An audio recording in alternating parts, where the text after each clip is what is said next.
Hi, Melissa. How you doing? I have you queued up here. Unfortunately, the only thing you gave me to work with was this attachment. I'm sorry, this embedded image. So there's no way for me to extract this or even to. I can zoom into it on my computer, but you won't see it on the recording. So it's kind of good though because you can see how heavy this really is.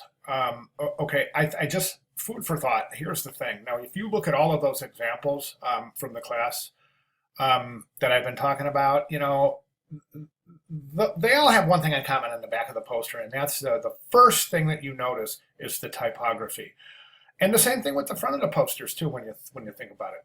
And I've been kind of reinforcing that and reiterating that regularly to allow students to start thinking about that. This is a typographic assignment, so we really need to use typography as the focal point. I don't think you've done that in the back of the poster here.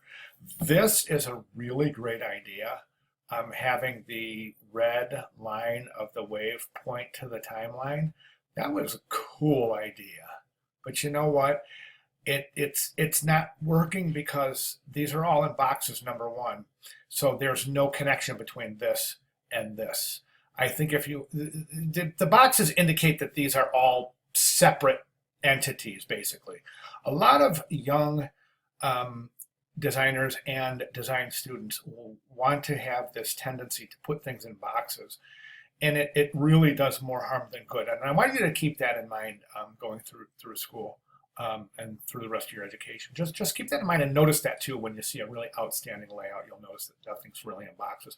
Boxes are certainly implied, but never expressly used. I shouldn't say never. Anyways, and plus, if you see that this thing is so heavy that the farther we get away from the poster, and you can even witness this if you move back from your screen, the farther you get away from the poster, the more this just looks like a solid line. The more it looks like a solid line, the more it's separating the two pieces. So it's just not working the way it's supposed to. Plus, if you were to take a scale, put it right here, here's the fulcrum, it's going to be really super heavy because it's too visually heavy on this side. I shouldn't say too visually heavy. I should say that the visual weight isn't evenly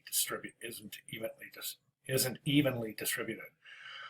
Suggestions: I would say lighten up the really lighten up the stroke on those waves and those bars. I mean, big time.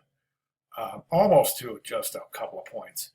Remove the red boxes. Somehow draw the line closer to the red date. Okay, so the red date you might want to put on this side, on these ones here to the left of the line, or actually, if you're going to recompose the line, so that is associated with that without the box, I guess is what I'm saying. Okay, so that date would be moved over here. That would be moved closer to here. You see what I'm saying?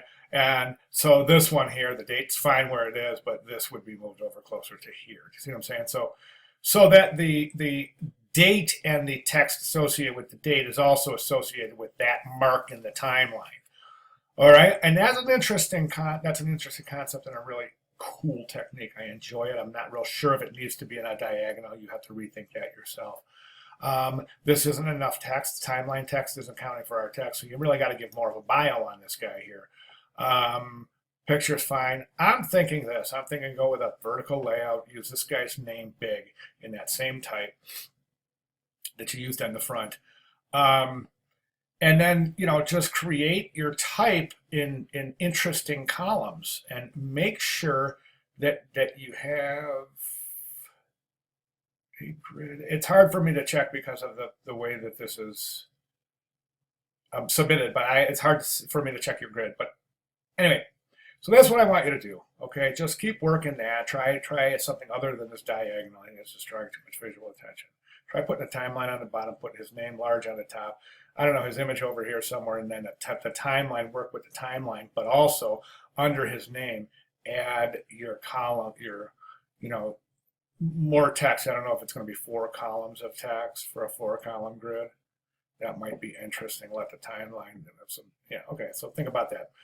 I'm thinking out loud. But anyways, okay, good job. Looking forward to seeing the final. Thanks.